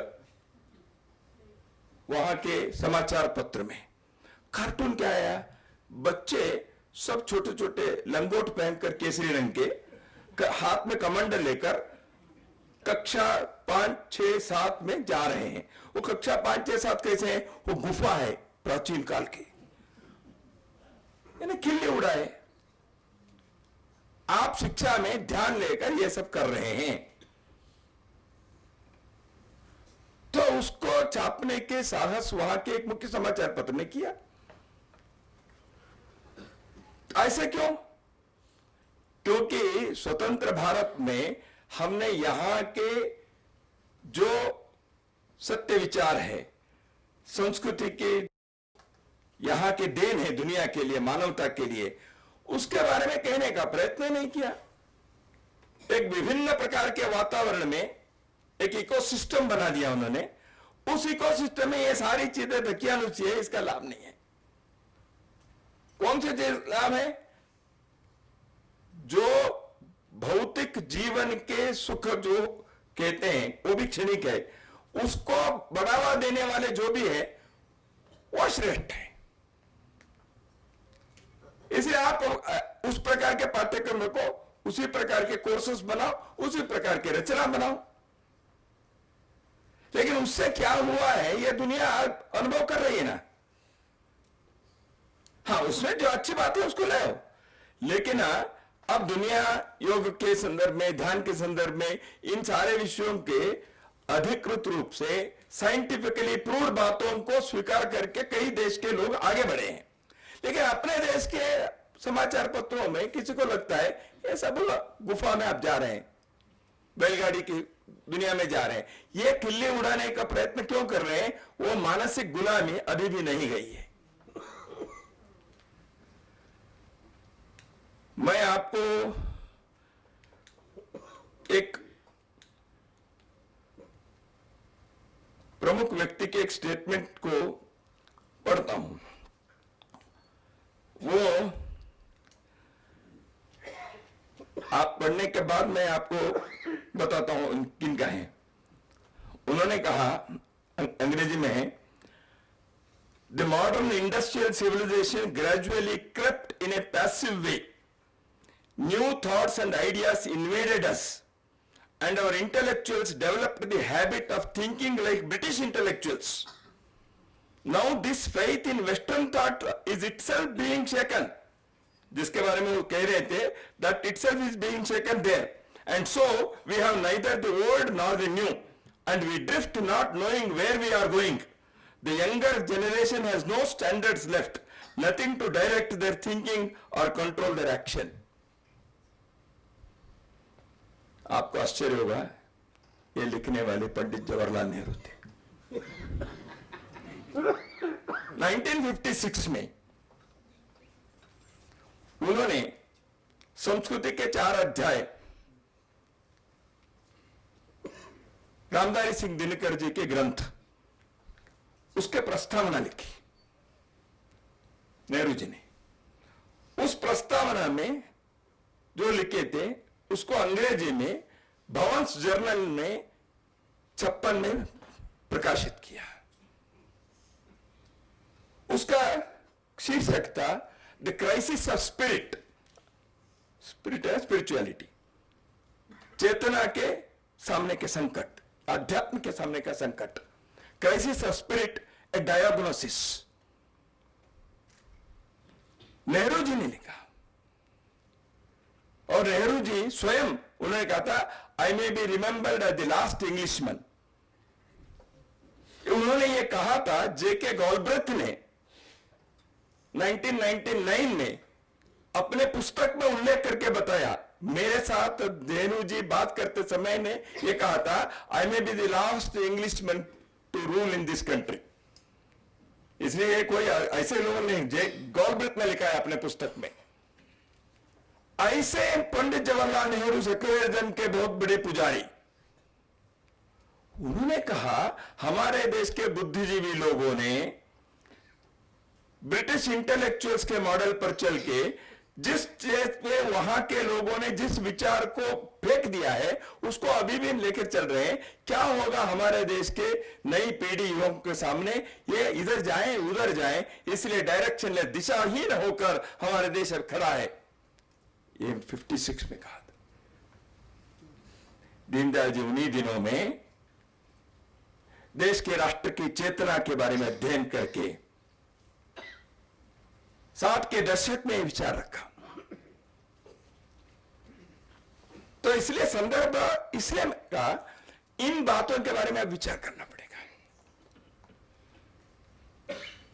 अब कल मैकेंसी के सीईओ बॉब स्टर्नफर्न ने कहा है, अगले 2 दशक भारत के नहीं है, पूरे century, it will be India century. एकदम खुश हो जाएंगे हम। कोई दुनिया में वो ऐसे कहेगा ये भारत की शताब्दी है, लेकिन उसने क्या कहा है? भौतिक जीवन के कुछ विषय, मार्केट के कुछ विषय, इकोनॉमिक कुछ विषय छोड़कर और कुछ नहीं है। उन्होंने और कुछ नहीं कहा। मैकेंसी के सीईओ ने, उनको लगता है India is a good market, talent pool है, दुनिया के 20% ये आएंगे, तो इसलिए टैलेंट पूल एंड मार्केट ऐसे बहुत बड़ा एक कंज्यूमर वर्ल्ड को क्रिएट कर रहा है। इसलिए भारत अब नई शताब्दी के जो है वो भारत की शताब्दी है। यानी दुनिया को देखने के दृष्टिकोण केवल मटेरियल इकोनॉमिक दृष्टि के एक सीमित अर्थ में देखने के कारण इन सारे समस्याओं को हम अनुभव कर रहे हैं। अब कोविड हुआ, पोस्ट कोविड 19 के न्यू नॉर्म्स आएंगे, इसलिए एक नया वर्ल्ड ऑर्डर आएगा, ऐसे कहने। और लोगों ने कहा it is definitely going to change, but we can say it will be changing from this, but changing into what we don't know. तो इसलिए बदलेगा मालूम है, कहां पहुंचेगा यह पता नहीं है। इसलिए एक दीर्घकालीन दृष्टि से उस समय पंडित जवाहरलाल नेहरू के उस लेख को crisis of spirit a diagnosis, उसको पढ़ने के पश्चात कांची के महास्वामी परमाचार्य चंद्रशेखरानंद भारती स्वामी जी महाराज ने एक लेख लिखा। उसका शीर्षक था crisis of spirit A solution.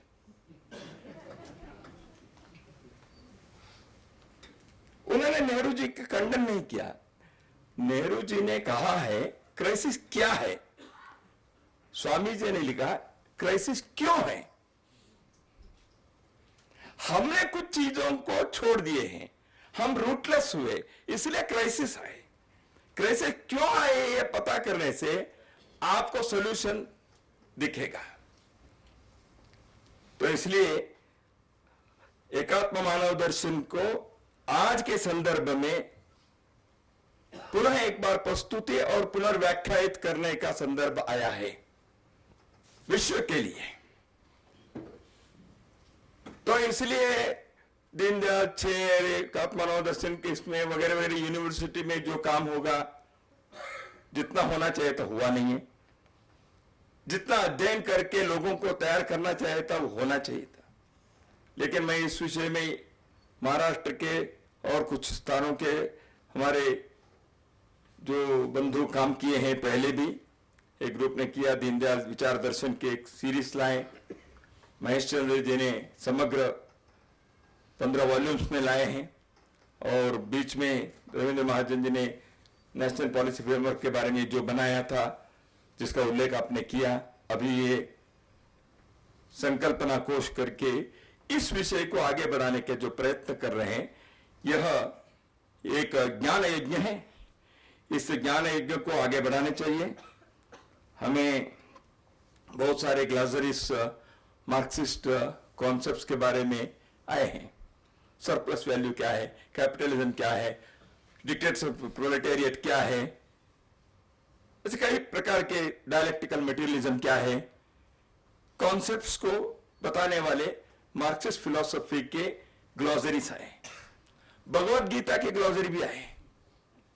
आप क्षेत्र क्षेत्र देखे थे, क्षेत्र क्या है, दैवासुर संपद विभाग योग है, दैवी संपदा क्या है, आसुरी संपदा क्या है, उसमें लिखा है। लेकिन इसको क्यों है, बहुत सारे ऐसे विषय भगवत गीता में जो कॉन्सेप्ट्स आए हैं, निष्काम कर्म, व्हाट्स इट।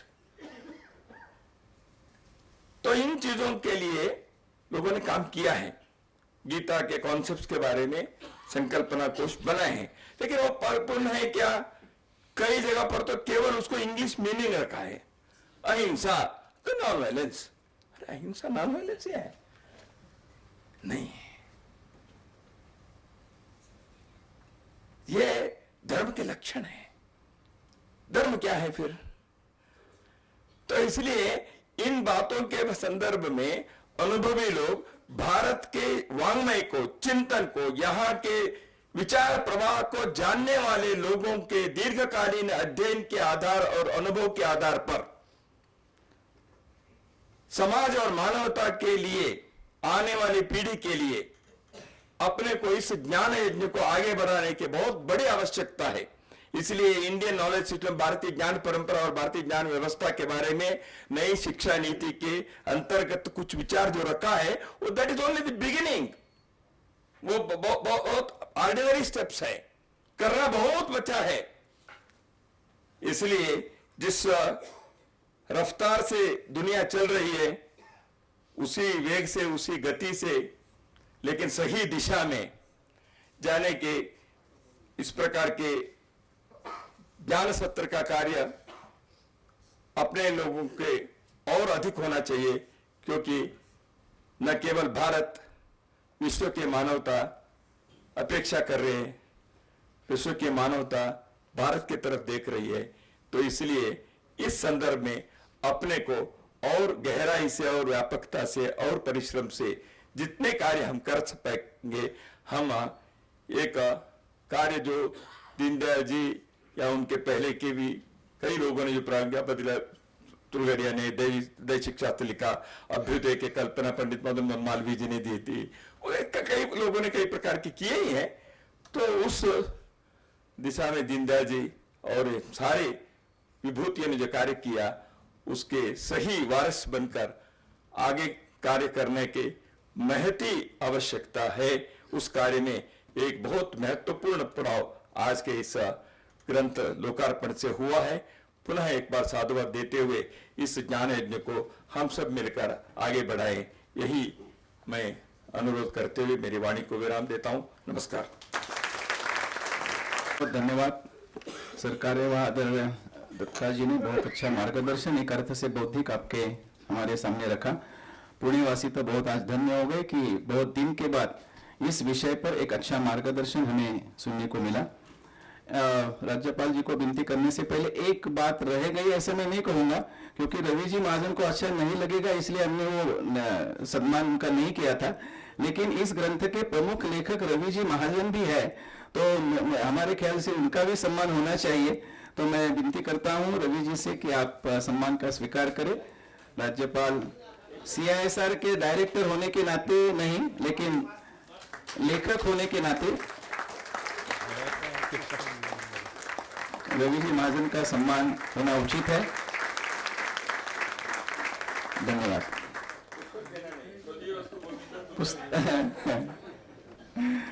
अब मैं जैसा कहा था कि मधुर वाणी के प्राध्यापक आदरणीय कोश्यारी जी महामहिम राज्यपाल, मैं उनसे विनती करता हूं कि आप हमारे सामने मार्गदर्शन रखें। तो ये कि मैं मधुर वाणी में बोलता नहीं हूं।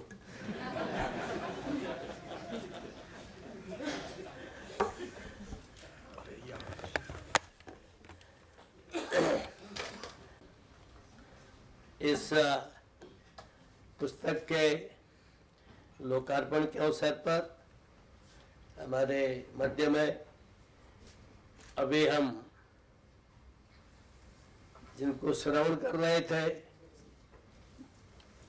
श्रवण में बहुत से लोग तो मनन भी कर रहे थे और कुछ लोग शायद चिंतन भी कर रहे थे कि भाई इस मार्ग पर चल भी पाएंगे कि नहीं।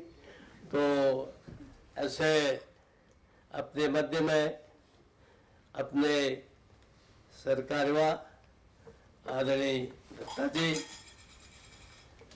इस कोर्स के संपादक आदरणीय रविंद्र महाजन जी, आदरणीय नंद कुमार जी, रविदेव जी, यहाँ उपस्थित हमारे सभी इसमें जो सहभागी हुए ऐसे लेखक लेखिकागण और उपस्थित भाई और बहनों, और मुझे नहीं लगता कि आदरणीय दत्ता जी ने इस विषय पर बहुत व्यापक रूप से और सुंदर शब्दों में अपना विवेचन किया है। क्योंकि पंडित दीनदयाल जी और आदरणीय दत्तोपंत ठेंगड़ी जी को सुनने का, पढ़ने का, देखने का बहुत अवसर मिला और इसलिए मुझे दत्ता जी में जब थोड़ा बड़ा होकर के ही RSS में आया, संघ में आया और फिर मैं जिद्दी था तो मैंने कहा नहीं संघ शिक्षा वर्ग तो पहले शिक्षा पूरा करूंगा एक, तब दूसरी शिक्षा में जाऊंगा। तो आप समझ लो कि मैं MA करने के बाद तो शिक्षा वर्ग में गया तो मुझे हर एक प्रमुख लोगों के कुछ बातें याद रहती थी, अभी भी याद है। ये 64 की बात है और आज 2022 है। संघ के बारे में बहुत से पहले हम लोग पढ़ते थे, ये ईश्वरीय कार्य है, ऐसा गुरु जी बोलते थे और हम और लोग बोलते भी थे, अन्य लोग हमारे प्रचारक लोग भी बोलते थे। तो मुझे ध्यान है कि दत्तोपंत ठेंगड़ी जी जब अपना बौद्धिक दे रहे थे तो उन्होंने कहा भाई ये तो ईश्वरीय कार्य है, ठीक है, वो हम भी सुनते थे, परम पूज्य गुरु जी ने बोला था तो सब सोचते थे यही है और पूरा विश्वासी मान के चलते थे। लेकिन उन्होंने एक अगली बात कही, बोले भाई ऐसा काम है, ये मैं नहीं करूंगा तो तुम करोगे, तुम नहीं करेगा तो कोई दूसरे करेगा, इसलिए तो होना ही होना है। और दत्ता जी अगर आपको क्या याद हो, मैंने भाषण तो नहीं सुना, पर दत्तोपंत जी ने अपने अंतिम दिनों में कई भाषण दिया, मैंने या तो ऑर्गेनाइजर या किसी अंग्रेजी के अखबार में पढ़ा था किसी का, फिर उन्होंने वही कहा कि ये काम ईश्वरीय है, इसे तो होना ही होना है, मैं नहीं करूंगा, तुम करोगे, तुम नहीं करोगे तो दूसरा करेगा। तो ये जो एकात्म मानववाद है, जो हमारे जैसे कम पढ़े लिखे या कम अध्ययनशील लोगों को समझ में आता है कि वो एक कैसे अल्मोड़े चले गए दीनदयाल जी और कहीं उनको किसी किनारे पड़ी हुई हमारे स्वामी विवेकानंद जी और हमारे लोकमान्य तिलक के जो भक्त थे, शिष्य थे, बद्री लाल साह ठुलगरिया, उनकी किताब दैसिक शास्त्र मिल गई। अब बताइए, उन्होंने कोई ई लाइब्रेरी में से नहीं ढूंढा, उन्होंने किसी ऑक्सफोर्ड और कैम्ब्रिज की लाइब्रेरी से नहीं ढूंढा, तो बनारस की यूनिवर्सिटी की लाइब्रेरी से ढूंढा। एक किताब पढ़ी मिली तो दैसिक शास्त्र, तो उनको एक छोटी सी चीज, यानी बड़े आदमी के लिए छोटी भी चीज भी कितनी बड़ी होती है। तो ये एक उदाहरण है कि उन्होंने उस पुस्तक को देखा, उसको पढ़ा और उस पढ़ने के बाद,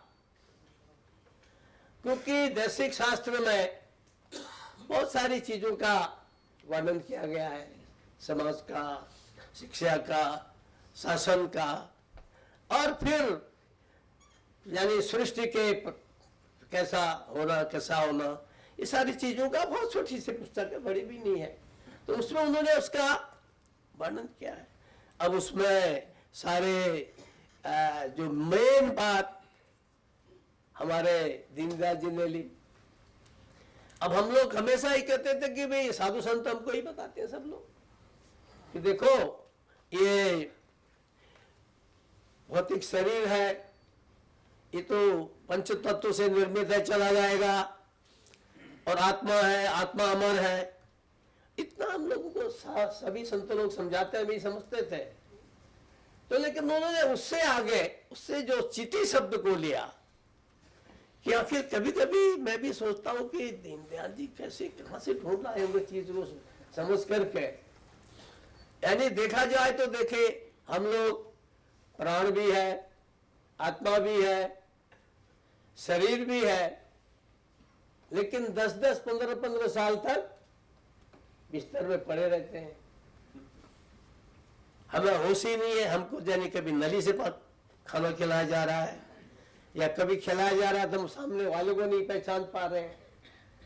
ऐसे इसके माने आत्मा से भी परे उस चिति को देख करके, उस चिति का उन्होंने अध्ययन करके, और जब उनको कहा गया, आग्रह किया गया कि दीनदयाल जी ये कैपिटलिज्म, सोशलिज्म, कम्युनिज्म, बहुत से इज्म है, अपना भी कोई इज्म होना चाहिए।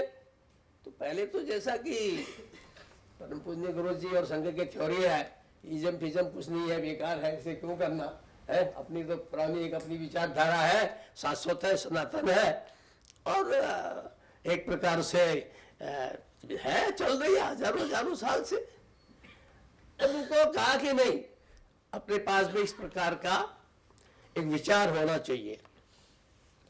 उसके माध्यम से, उस पृष्ठभूमि में पंडित दीनदयाल जी ने एकात्म मानववाद शब्द का एक नया प्रयोग शुरू किया, और उस एकात्म मानववाद पर उनके जो 4 भाषण हैं, अब वो है तो 4 भाषण, अब कहा ना हमारे शर्मा जी ने कितने वॉल्यूम निकाल दिए, अभी कोई नए शर्मा आएंगे तो 12 के 24 निकाल देंगे, क्योंकि वो व्याख्या होती रहती है। तो जब नई चीज कोई निकल जाती है ना, है, तो उसकी व्याख्या चलती रहती है। तो एक प्रकार का उन्होंने, मुझे जो लगता है, संक्षेप में बता रहा हूं क्योंकि काफी समय हो गया है और आप सब मुख्य बातें सुन चुके हैं, मुझे जो लगता है कि अध्यात्म के क्षेत्र में हम सब लोग आत्मा और मोक्ष की बात करते हैं, लेकिन सामाजिक क्षेत्र में हम सब लोगों को भगवान श्री कृष्ण ने कहा कि योग क्षेमम बहाम्य हम, मैं संसार के योग को और क्षेम को, इसको मैं योग क्षेमम बहाम्य हम, इसे इस योग क्षेम के लिए धर्म भी चाहिए, अर्थ भी चाहिए, काम भी चाहिए, मोक्ष भी चाहिए। तो इस चारों को कैसे हम एक, जब केवल मोक्ष की बात आती है तो मुझे लगता है कि फिर सब चीजें छूटती जाती, पीछे छूटती चली जाती हैं।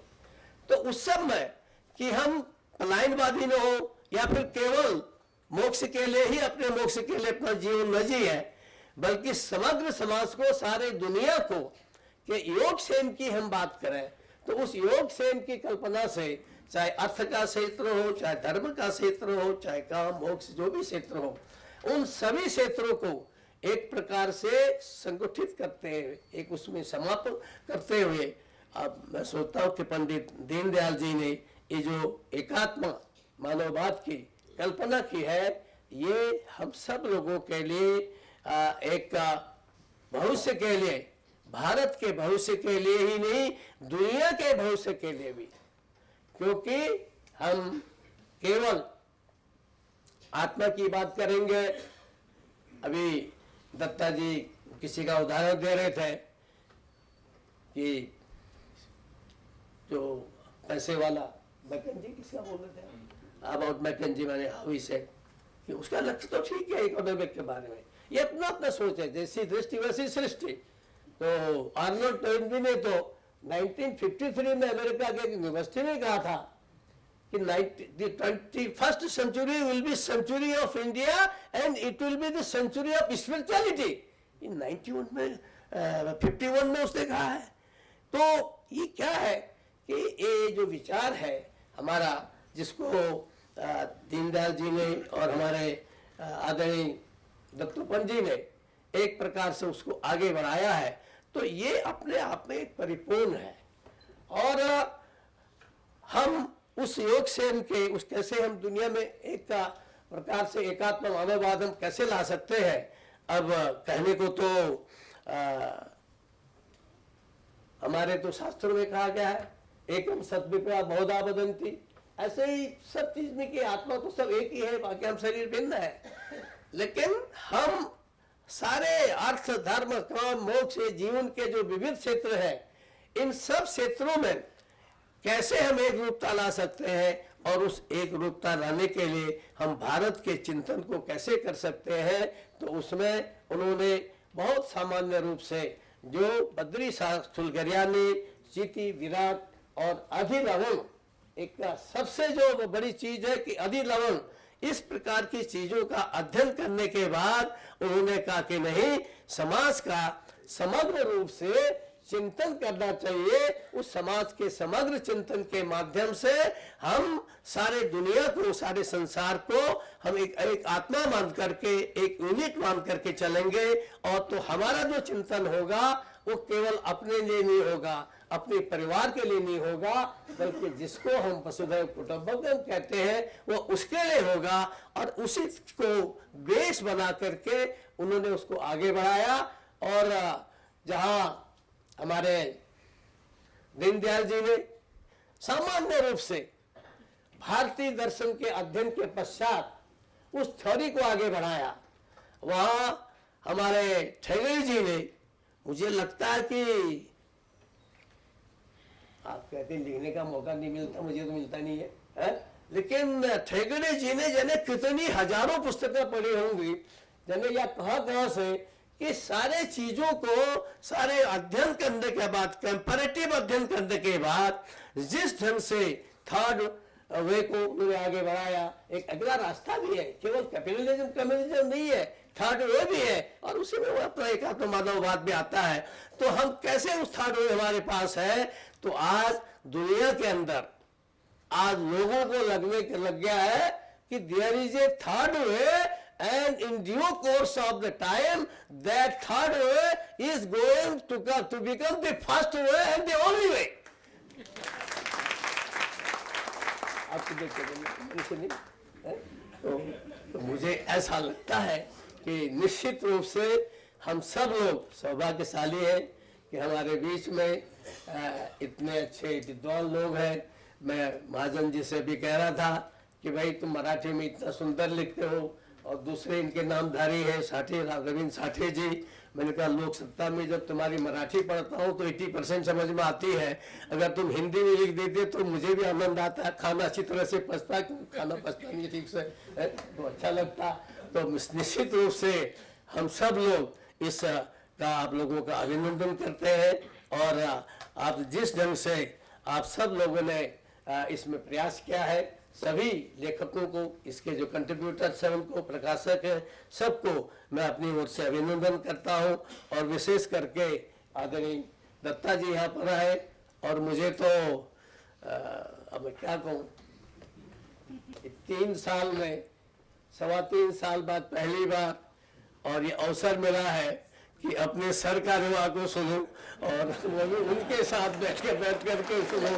मेरे को तो यह है कि इतना अच्छा सौभाग्य दिया आप लोगों ने, तो इसके लिए तो मैं आपका बहुत बहुत अभिनंदन करता हूं।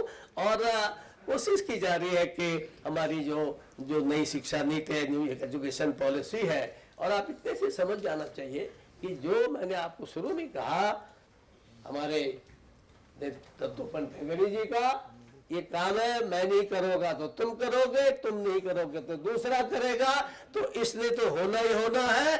अगर हमारा अटूट विश्वास अपने इस विचार पर, अपने भारतीय विचार पर, अपने दर्शन पर अगर हमारा अटूट विश्वास है, तो फिर उसे कोई रोक नहीं सकता, और वो घड़ी आपके सामने अब आ ही गई है। और इसलिए मुझे लगता है अब हम जब काम करें तो ये जो ग्लोजरी बनी है या जो हमारी पुस्तकें बनी है, इनके बारे में now the discussions should not be in India. अब इसके बारे में जो विचार होने चाहिए, जो कॉन्फ्रेंसेज होने चाहिए, जो सेमिनार होने चाहिए, अगर आप 2-4 सेमिनार विदेश में कर देंगे तो आप समझ लीजिए कि आपकी वाहवाही वैसे ही हो जाएगी, और आपको कुछ बचाएगा ही नहीं। क्योंकि वो मैं इसलिए कह रहा हूं कि ये देश कुछ ऐसा ही है, दुनिया भी कुछ ऐसी है। कुछ विवेकानंद को पता था कि मैं अपने गुरु के सामने कुछ नहीं हूं, रामकृष्ण परमहंस के सामने पता था विवेकानंद जी को ये। लेकिन उसके बाद भी स्वामी विवेकानंद सारी कठिनाइयों को पार करते हुए, समुद्र पार करते हुए शिकागो पहुंचे, और जब शिकागो में उन्होंने अपनी बात बोली तो वहां पहले दिन अखबारों में छप गया कि O the living Christ has come from India. तो आप में से भी कोई ऐसे रह जाएंगे तो मुझे लगता है कि फिर एक बार कोई ऐसी चीज नहीं आ जाएगी जिससे जो तपस्या पंडित दीनदयाल जी ने की है, जो निधि हमको दे गए हैं, जो दत्तोपंत जी हमको दे गए हैं, जो परम पूज्य गुरु जी दे गए हैं, तो दुनिया के लोग कहने लगेंगे कि भैया forget the trio means Karl Marx, Engels and Hegel, यही ना। तो वो कहेंगे भैया अब कार्ल मार्क्स, हेगल और एंजेल को भूल जाओ, अब तो जो है नया ट्रायो बनाओ, श्री गुरु जी दीनदयाल जी और दत्तोपंत ठेंगड़ी, नया। मुझे लगता है कि एक नई युग की शुरुआत होगी। आपने ये कार्यक्रम आयोजित किया, आपका बहुत बहुत धन्यवाद, बहुत बहुत धन्यवाद। जय हिंद, जय महाराष्ट्र।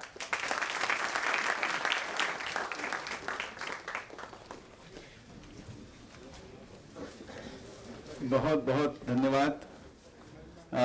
जैसा मैंने कहा था, मराठी में कहते हैं ना कि हाडाचे शिक्षक, वैसे ही teacher by heart is a professor है, प्राध्यापक है, तो एक विषय कैसा रखना, मंत्र मुग्ध करके लोगों के सामने, और सुधारण कैसा रखना, इसका एक उदाहरण आपके सामने अभी आदरणीय राज्यपाल जी ने रखा।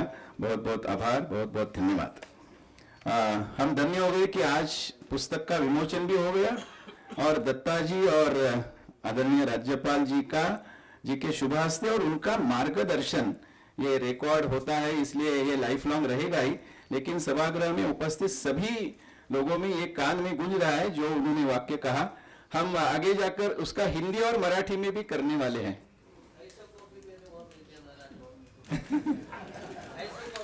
यस यस, अभी उन्होंने जो कहा वो भी, अभी एक 250 कॉपी अभी उन्होंने कहा, ये क्योंकि ऐसा है, हमने हरिओम महाजन से विनती की कि हम सॉफ्ट कॉपी करें क्या, तो बोले नहीं, क्योंकि अभी सॉफ्ट कॉपी का जमाना तो है, लेकिन हार्ड कॉपी पढ़ने से बुद्धि अच्छी होती है। सॉफ्ट कॉपी लोग पढ़ते हैं ऐसा नहीं, देखते हैं। इसलिए हमने ऐसा निर्णय लिया है कि अभी सॉफ्ट कॉपी का अनावरण नहीं करेंगे। नहीं तो लोग पूछते हैं हमें कि सॉफ्ट कॉपी, इसीलिए तुरंत उसका उदाहरण आ गया 250 कॉपी का इसका डिमांड। और ये अच्छा है क्योंकि लोग पढ़े और रिसर्च के लिए, मेरा तो मत है कि रिसर्च के लिए बहुत प्राइमरी डेटा सेकेंडरी डेटा का कॉम्बिनेशन ये ग्रंथ में है, तो इसीलिए हम हार्ड कॉपी पर अभी थोड़ा सा ज्यादा ध्यान दे रहे हैं। सॉफ्ट कॉपी पर अभी हमारा विचार नहीं है, लेकिन हिंदी और मराठी में आगे जाकर, जैसा माननीय राज्यपाल महोदय ने कहा, उस पर लेखक महोदय के आधार पर मैं बोल रहा हूं कि वो शायद आगे जाकर हो जाएगा। और एक इस ग्रंथ की बिक्री इसके कार्यक्रम के बाद बाहर हो रही है। अभी इसकी कीमत तो 1000 रुपये, लेकिन आज 200 रुपये छूट है, 800 रुपये में आप सबको मिल जाएगी। अंत में इस सभागृह में उपस्थित सभी मान्यवर, शिक्षा समूह, सामाजिक समूह, आर्थिक समूह, ऐसे कई समूह के मान्यवर इधर उपस्थित है। लेखक गण है, माजी कुलगुरु करमळकर सर है, संस्था चालक में जैन सर है, आठवले सर है, सहस्रबुद्धि से कई है, किसी का नाम रह गए तो इसीलिए सभी मान्यवरों का मनपूर्वक आभार। पुलिस कर्मचारी, महर्षि कर्वे स्त्री शिक्षण संस्था, विशेषतः उसके कार्याध्यक्ष और उसके सभी पदाधिकारियों का मनपूर्वक आभार कि इस व्यवस्था की योजना उन्होंने बनाई और अच्छी तरह से ये सभागृह हमें उपलब्ध करके दिया। प्रज्ञा प्रवाह के वस्तुतः नंद कुमार जी का फ्लाइट 5 बजे था, लेकिन इस कार्यक्रम को देख के उन्होंने फ्लाइट भी उनका आगे बढ़ाया और इस कार्यक्रम में विशेष उपस्थित नंद कुमार जी रहे। आपका मनपूर्वक धन्यवाद और आभार। दत्ता जी का मार्गदर्शन, तो मैंने कहा कि एक अभूतपूर्व परवड़ी है हमें और अच्छा मार्गदर्शन मिला। आदरणीय राज्यपाल जी का तो मैंने कहा कि एक मधुर वाणी के प्राध्यापक है और हडाचे शिक्षक अपन ज्याला म्हणतो।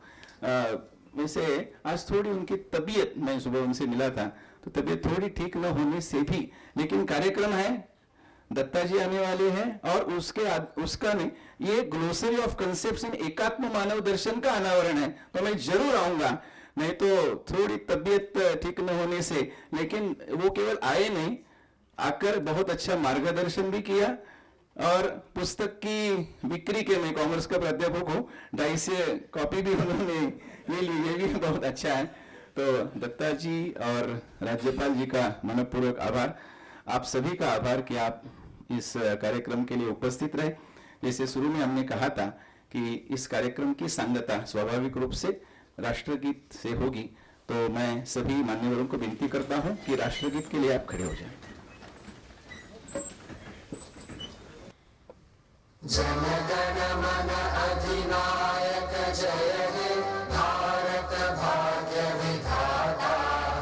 पंजाब सिंध गुजरात मराठा द्राविड़ उत्कल बंगा। विंध्य हिमाचल यमुना गंगा उच्चल जलधि तरंगा।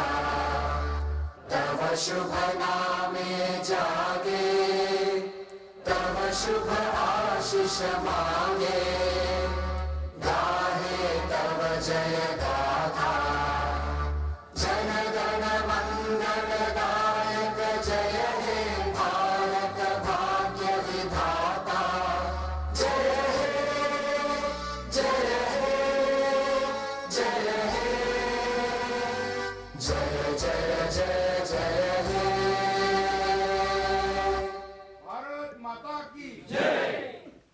राज्यपाल महोदय जाने के बाद सभी सभागृह के बाहर जाए, ऐसी आपकी विनती है।